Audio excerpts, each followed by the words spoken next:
치러야 할 대가. 2015년 9월 5일. 주님께서 우리와 함께 하시고 그분의 축복이 우리와 함께 합니다. 주님은 매우 흥미롭고 도전적인 메시지를 주셨습니다.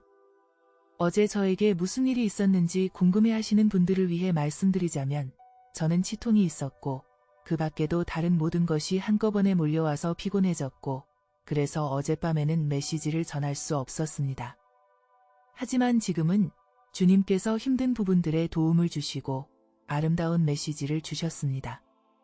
어젯밤과 오늘 여러분의 기도를 저는 정말로 느꼈습니다.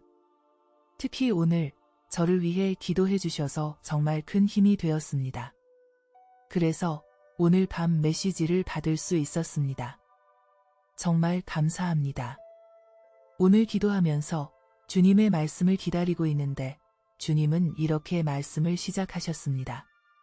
기다리는 것은 멋진 일이다. 이때 저는 생각했습니다. 주님, 저는 기다리는 것이 왠지 그리 잘 될 것 같지 않다고 생각하는데요. 기다림을 멋지다고 생각하는 사람은 아무도 없을 것 같아요. 하지만 그 말씀이 주님이 원하시는 방향이었기 때문에 저는 계속 주님의 말씀을 듣고 싶었습니다. 기다리는 것은 멋진 일이다. 다시 말해, 휴거를 기다리는 것은 멋진 일이라는 것입니다. 왜 이런 말을 하는지 아느냐? 너희 꿈을 실현하고 하늘 왕국을 위한 열매를 맺을 또 한 번의 기회를 너희에게 주기 때문이다. 기다리는 것을 고통스럽게 여기는 사람들이 있다면 너희들은 내 뜻을 전혀 이행하지 않고 있기 때문이다. 너희는 너희의 뜻 가운데 있고 마음의 중심이 너희 자신에게 있기 때문이다. 너희 자신의 삶을 더 깊이 들여다보면 이 문제는 곧 다가올 나의 재림에서 기인한 문제가 아니라 너희가 평생 동안 잘못하고 있는 어떤 것 혹은 능력 부족에서 기인한 문제라는 것을 알 수 있을 것이다. 그 뒤에는 나태함이 있는 것이다.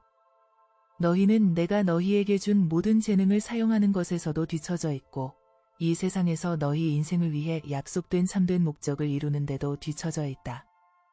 너희가 내 뜻 안에 거하고 있다는 것을 어떻게 알 수 있느냐? 너희가 내 뜻 안에 있을 때 너희의 삶은 활기차고 살아가는 참된 목적이 가득하다. 매일 아침은 기대로 가득하다. 너희는 주어진 삶에서 성장하고 있다는 것을 느낄 것이다. 이런 모습이 바로 너희가 인생의 목적을 찾아낸 모습이다. 그렇다. 인생의 참된 목적을 찾아낸 것이다. 그렇게 너희는 나에게 사용되는 것이다. 너희 중 일부는 아직도 내가 준비한 일에 대해 대기하고 있는 사람들도 있다. 일부는 내 그릇으로 빚어져 가고 있는 중이고 아직은 너희에게 주어진 미션을 수행하러 나가기 위한 준비가 다 되어 있는 것은 아니지만 자신에게 미션이 주어져 있다는 것을 느낄 수 있을 것이다. 그리고 너희 중 일부는 나의 길 대신 너희의 길을 선택했다. 그래서 그 길이 그다지 행복하지 않다는 것을 느끼곤 하는 것이다. 클레어, 내가 너를 불렀을 때 내가 내게 어떻게 행동했는지 사람들에게 나눠주기 바란다. 전에도 말씀드린 적이 있지만 당시 제 남편은 애리조나 대학교에서 공무원 관련한 공부를 하고 있었고 피닉스 북쪽에 있는 멋진 중산층 교회에 다니고 있었습니다. 저는 남편에게 좋은 옷을 입히고 집을 꾸미고 사람들에게 잘 보이기 위한 일들을 하는 등 남편의 커리어를 뒷받침하기 위해 최선을 다하고 있었습니다. 시부모님은 저희 생활의 모든 비용을 부담하고 있었고 그 결과로 우리는 편안하게 살고 있었습니다. 시아버지는 대학에서 높은 지위에 있으면서 학생들에게 펀딩도 하고 있었는데 시아버지와 우리 사이에는 거리감이 있었습니다. 그리고 아버지는 아들이 그런 식으로 살지 말고 스스로 무언가를 만들어내는 모습을 보고 싶어 하셨죠. 그때 저희는 네덜란드에 있는 YUM으로 부름을 받았는데 저는 그 방향으로 마음이 끌려가고 있었습니다. 우리는 이것이 우리를 향한 하나님의 뜻인지를 분별하려고 노력하기 시작했습니다.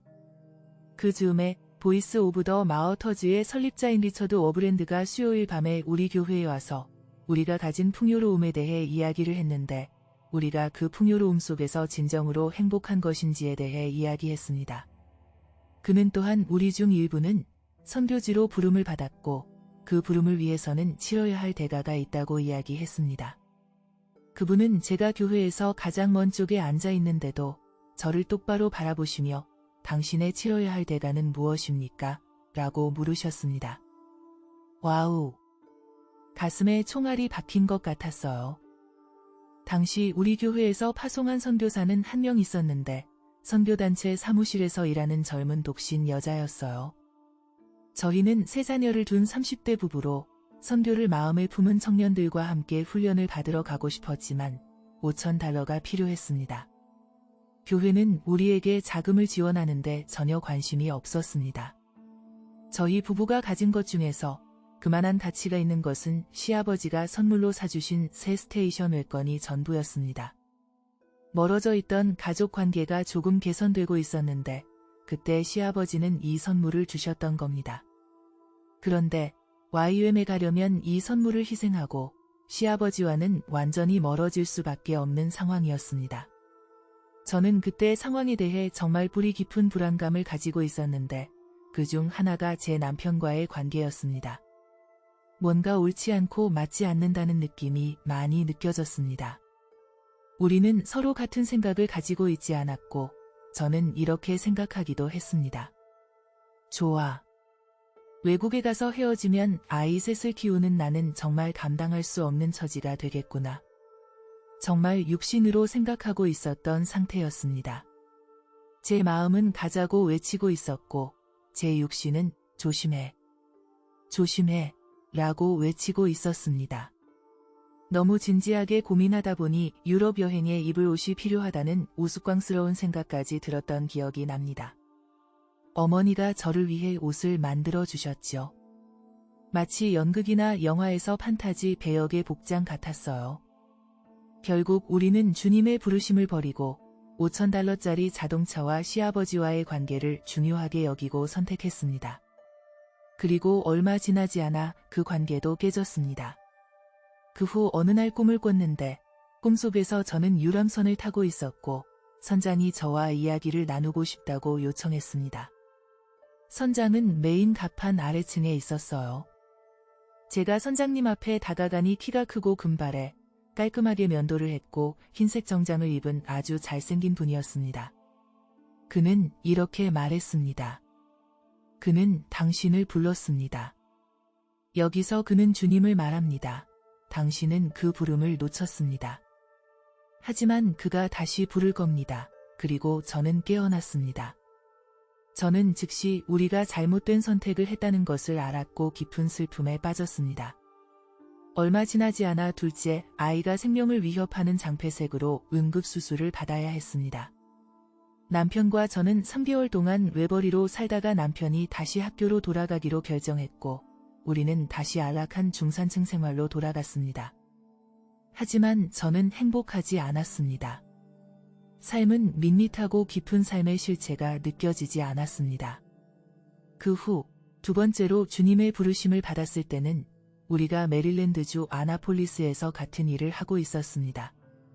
그리고 2학기 동안 남편은 잘하지 못하는 과목 때문에 낙제했습니다. 이번에는 제게 주님의 부르심이 마음에 강하게 떠올랐는데 남편은 다른 뚜렷한 비전이 없었기 때문에 저를 따랐어요. 저는 부유한 부모님을 의존해서 살다가 전적으로 하나님만을 의지하고 그분만을 위해 사는 삶으로 도약할 수 있었습니다. 결국 펜실바니아 포코노스 산 중턱에 있는 타르종이 판잣집에서 살면서 비가 오면 물을 길어다 쓰고 혹독한 추위 속에서 땔감을 구하며 이제 겨우 2달 된 넷째 아이와 함께 레디컬한 복음에 기초한 가난한 삶을 살게 되었습니다. 한 아이는 홈스쿨링을 하고 바닥에 있는 세면대에서 신생아를 목욕시키고 했습니다.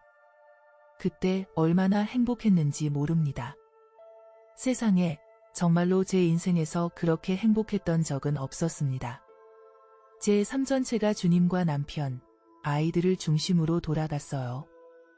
아칸소에 있는 존 마이켈 텔버트의 공동체의 일원이 되는 것에 대해 문의하기도 했습니다. 저는 생활에 꼭 필요한 옷 몇 가지와 같은 것들을 제외하고 전부 기부하고 처분했습니다. 고급 골동품, 고급 가구, 식기류, 그리고 정말 편안한 라이프 스타일을 위한 물건들을 기부했습니다. 그리고 수집가들의 아이템처럼 고급스러운 물건들도 최소한의 필수품만 남기고 모두 버렸습니다.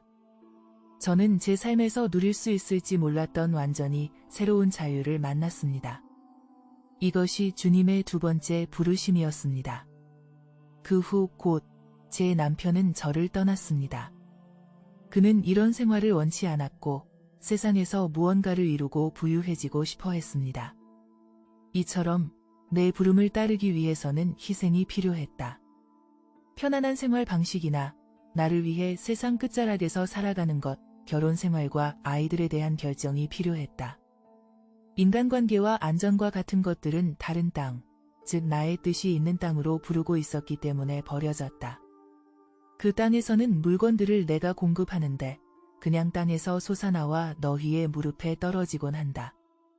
그러나 너희가 내게 대해 안식을 찾을 때까지는 어느 정도의 박탈감, 경멸, 멸시, 불안감이 존재할 것이다. 그런데 잠깐 더 말씀드리자면 그때 저의 결혼은 하나님의 뜻이 아니었습니다. 그 결혼은 육신에 의한 것이었습니다. 하나님이 사람을 결혼으로 결합시킬 때는 두 사람은 함께 있어야 한다고 믿습니다. 주님이 결혼으로 맺은 커플이 아니면 그 결혼 생활의 모습은 주님 안에서 마땅히 있어야 하는 모습으로 잘 되지 않는 것 같습니다. 그 상태에서는 결혼이 잘 지탱되지 못하거나 열매를 맺지 못할 것입니다. 너희들 중 많은 이들은 나에 대한 매우 확고한 마음을 가지고 있지만 아직 나의 뜻을 행하기 위해 너희의 안전지대에서 벗어나지는 못했다. 너희는 세상이 생각하는 대로 생각하고 있고 그 결과 너희의 시간은 세상에 의해 잠식되고 있다. 너희 머리를 덮은 지붕, 차, 음식, 옷과 같은 안전을 위해 너희는 일하고 있고 너희가 인정하든 말든 다른 사람들의 인정을 받고 싶어 하고 어떤 경우에는 너희의 부모님의 인정을 받고 싶어 하기도 한다. 너희가 스스로에게 물어보기를 바란다. 나는 정말로 행복하고 충만한가? 이 모습이 내가 앞으로 20년 동안 원하는 인생인가? 여기서 잠깐 내 말을 잘못 이해하지 말기 바란다. 나는 너희가 앞으로 20년 동안 여기 있을 것이라고 말한 것이 아니다. 나는 너희가 이런 생활 방식을 지속하며 앞으로 20년 동안 행복하게 살 수 있을 것 같은가? 아니면 그 생각이 너희에게 진짜로 몇 가지 질문과 의심을 가지게 하는가? 라고 말하는 것이다.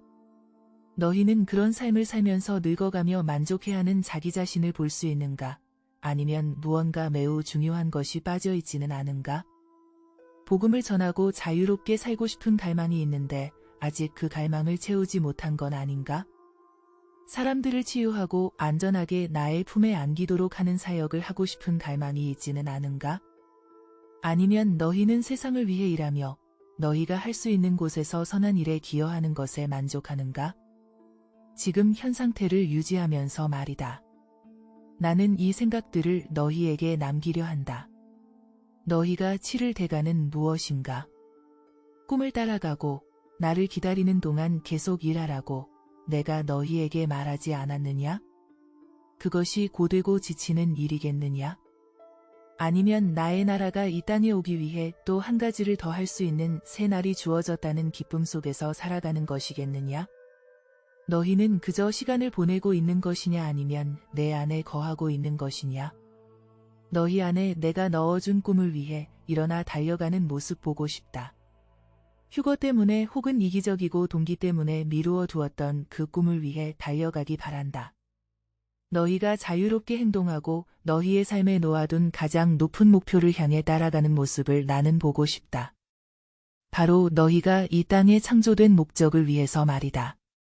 너희가 그 목적 가운데 있을 때 너희는 내 뜻 가운데 있다는 것을 알게 될 것이다. 너희의 삶은 너희가 가는 곳마다 열매를 맺을 것이다.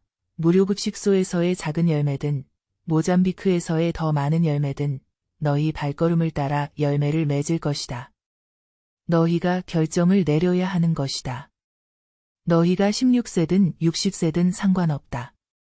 클레어는 40세의 4명의 아이들과 함께 이 길을 시작했다. 그런 것들은 중요하지 않다. 중요한 것은 너희가 충만하냐는 것이다. 충만함이 아니라 너희 삶이 너희를 속였다고 느끼는 것이냐? 삶의 변화를 만들고 나를 따르고 너희의 심장에 넣어둔 내 뜻을 따르는 것은 결코 늦은 일이 아니다. 결코 늦지 않았다. 그리고 너희 중에서 나이가 많은 이들은 젊은 세대에게 부족한 지혜와 성숙함을 가지고 있으니 여전히 많은 것을 기여할 수 있을 것이다. 너희가 너무 늙었다는 생각에 주저하지 말기 바란다. 그것은 지옥에서 온 거짓말이다. 클레어는 58세에 음악을 시작했고 내가 그녀를 통해 무엇을 할 수 있었는지 보라. 나는 너희에게 자원하는 마음, 즉 의지만 요구한다. 너희가 스스로 만든 상자 안에서 벗어나고자 하는 의지를 원한다. 두려움과 불안 때문에 만든 그 상자를 벗어나고자 하는 의지를 원하고 있다. 나를 위한 선택을 할 때 두려워할 필요는 없다. 나는 이미 너희를 보호하고 있고 모든 필요를 나의 자비와 나의 뜻에 따라 제공하고 있다. 문제는 이것이다. 너희가 너희 자신을 잊고 나를 위해 살기를 원하는가? 너희 자신을 부인하고 십자가를 짊어지고 나를 따르기를 원하는가? 아니면 너희는 젊은 부자 관원처럼 변명을 하고 싶은 것이냐? 하지만 나는 너무 많은 재산이 있는데. 뭐라고? 내 재산을 포기하라니. 아니, 그럴 수 없어. 하늘의 왕국을 위해, 그리고 너희가 내 뜻에 있을 때 나와 함께 영혼을 구원하는 일을 하며 느낄 깊은 내적 기쁨을 위해 너희는 어떤 것을 포기하려고 하는 것이냐? 간단히 말해서 오늘 밤 너희가 치를 대가는 무엇인가? 너희가 마음을 살피는 그때 나의 축복이 너희에게 있을 것이다. 나의 영이 너희와 함께 있어 마음을 살피는 질문에 대한 답을 줄 것이다. 내가 너희에게 갈 것이다.